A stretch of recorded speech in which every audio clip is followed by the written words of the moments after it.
سے پکارا تو رکا نہیں۔ تو پھر لوگوں نے کہا تجھے امیر کہتے ہیں کہ رک جاؤ، تو اس نے گھوڑے کی لگام کو روکا۔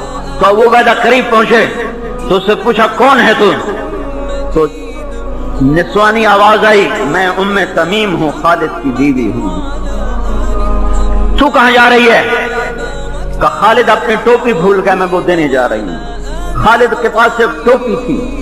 جب آخری حج تھا، اللہ کے نبی سر منڈا رہے تھے، اللہ کے نبی سر منڈا رہے تھے، اپنے آدھے سر کے بال منڈوا کر ابو طلحہ کو دیے اور باقی آدھے سر کے منڈوا کر صحابہ میں تقسیم کیے۔